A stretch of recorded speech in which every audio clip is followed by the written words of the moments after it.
What's up guys, welcome to another installment of the DJ Zone. I'm your host DJ D-Flow.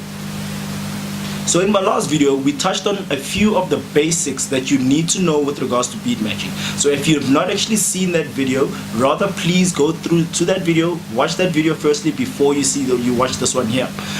So just to touch on a few points that I did touch on there. Firstly, I touched on your music selection. I touched on your BPMs, which is your tempo of your music. I've also touched on the timing and counting of music. So if you haven't actually seen that video, like I said, please go back and watch that video. That video will give you a clear understanding of what we're about to do now. So what I'm going to do now is take the camera and just bring it closer so that you can see the equipment and also what I will be doing on the equipment, just so that you have an understanding of what beat matching is. I will put into practice what I spoke about in the first video. I have two songs that have already been queued and lined up, two songs with different tempos. I do have a technique that I learned when I first DJ'd, or rather when I first started DJing, just to teach my ears to hear the difference in tempos and when I should actually either increase one tempo of a song or decrease the tempo of the song. So I'm going to bring this camera closer, and then from there we can actually get started. Okay, let's get into the actual mixing. Now before we get to the mixing itself, I'm just going to quickly explain to you what you are going to need to actually mix two songs or beat match two songs. Now I do understand that there are some people that prefer using software or maybe a controller and a software, but I will actually explain that in later videos. But just as advice to new coming DJs or any the DJs that are actually watching now, it is always great for you to learn how to mix manually, how to beat match manually, because you never know what may happen at any gig that you are booked at. A lot of the times you find that you don't have your own equipment and you will be using equipment there, and you never know whether that equipment is actually compatible with what software you have, and also sometimes you may not have the money to buy an actual controller. But until you do actually earn that money and become, as you go up in the ranks and you make some money and you start buying all those stuff, it is best for you to learn how to mix manually, so that whatever happens at an event, you know that you're confident that you can mix anything manually, or you are able to actually do what a DJ does.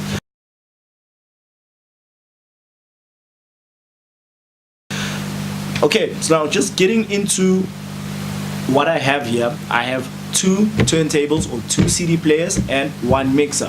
Now this particular mixer is the Pioneer DJM700, which is a 4-channel mixer. Yes, you guessed it, it mixes, or rather you are able to connect 4 different audio inputs into this mixer. But for this case we're only going to be using 2 audio inputs for channel 1 and channel 4. My CD players that I'm currently using are my Pioneer CDJ350s. These are great. Now just don't mind my mixer here. She's been through a lot. She's been with me for quite a number of years and has not given me any issues. So I love this baby. Now just getting into the mixing of things. Like I said, I'm going to be using my channel 1 and channel 2. Now going through the actual CD players and what the mixer has and all the functions and buttons is something I will do in future videos when I am reviewing all the type of equipment that you can actually use and what functions each equipment has. So just stay tuned to this channel and you will actually see that in future. Now for the fun part. So I have 2 different songs that I have laid out here. Track 1 here that I have here is Anthony Beckford, which is Baby, and the other song is Echo Deep, Clubbing. Now these 2 songs have 2 different tempos. I am going to just take you through a technique that I learned when I first started DJing, and this actually worked for me. This technique is very good at teaching your ear to hear the difference in the tempos. When you actually start mixing it, then you can actually hear it. So let's I think enough chit-chatting now. I'm just gonna take you through this and you can actually hear it for yourself. So what I'm going to do is my song 1, I'm going to put it all the way down. Now if you can see here, this is my tempo. I can move this up and down. This is my center here, it's got 0, and then it's got a minus here, and it's got a plus here. So if I move it beyond the 0 and going up towards the minus, it's obviously going slower, and if I go lower, it's going faster. So I've put it all the way down to the bottom, and on my right I've put this song all the way to its normal BPM, the normal tempo. So it's going to be playing at its normal tempo. So I'm going to play this song first, and then I'm going to mix this song into this one, and I will keep cutting it so that you can actually hear the difference in tempo as I keep moving it up until we have the same tempo or anything, or something, so some sorts of that, so that we can actually have it beat matched correctly. Now let's start with the counting part before we can actually go into the mixing part.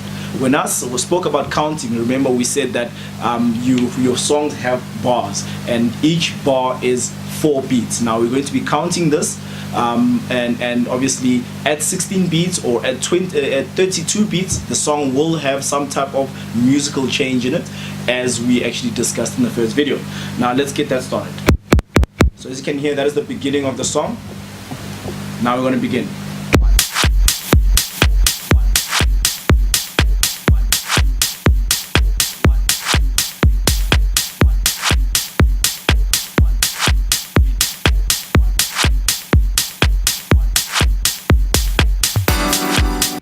As you can hear, both at 16 beats and at 32 beats, the song actually changed. So let's take that again and just listen to the beat at 16 beats.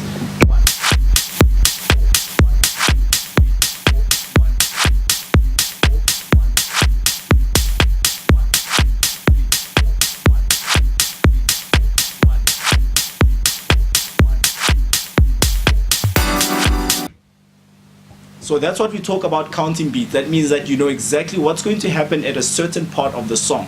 Now we can get into the actual mixing of it. When we mix it, you can hear when I'm mixing this song into this one, exactly when things start changing in the song. So let's get this song moving. Like I said, I'm going to have this song at a very fast pace. I don't have my earphones on, so I'm going to play everything live as it is right now. So you will hear a lot of a mess up until we get to a point where the song is actually mixing. So I'm not going to just mix it because I know how to actually begin mixing it, but I'm just going to get to the point where I've actually mixed it so you can hear everything. Alright, let's get into this one. The song that I'm playing on my right here is Echo Deep Clubbing, the original mix.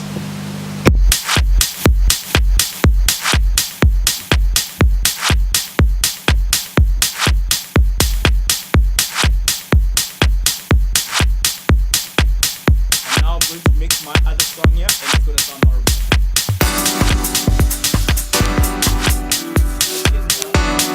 As you can hear, that song is much faster than the other one here. So we're going to keep playing with the tempo until it gets to a point where it sounds similar to the one on the right.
So that is a basic example of how to mix, and a technique that I used where you make it obvious that the one side is very fast and you gradually slow it down, because obviously now the only way for you to make it match the one on the right is for you to make it slower. It's definitely fast, so you know exactly, you know it's definitely faster than the other song, so you need to make it slower. You can't make it faster than what it is at that point. You could also hear, secondly, the timing of the songs. The one song came in and blended nicely with the other one. Another thing again would be your track selection. The songs sound very similar with some of the elements like the clap and the snares, whereas they don't clash. A lot of times you find that people will mix two different types of house songs that might be commercial or might be deep or whatever you may call it, however, but they just don't mix. It sounds like the songs are fighting amongst each other, even though your mix might actually be matching. So I'm just going to give you another example just one more time so you can see what I did there, and we can maybe go home and practice.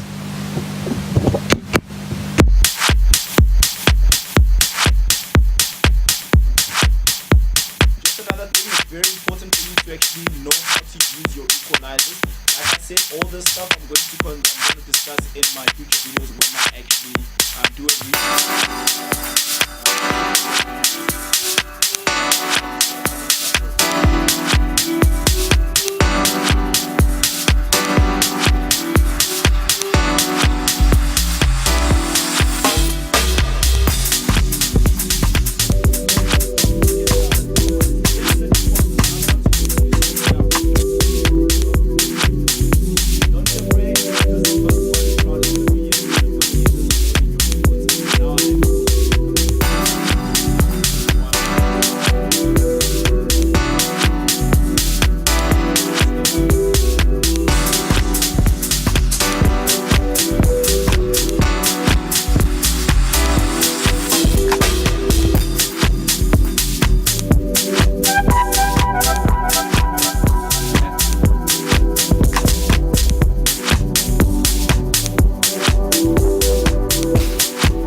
Alright, now that was what beat matching, this was an example of the beat matching.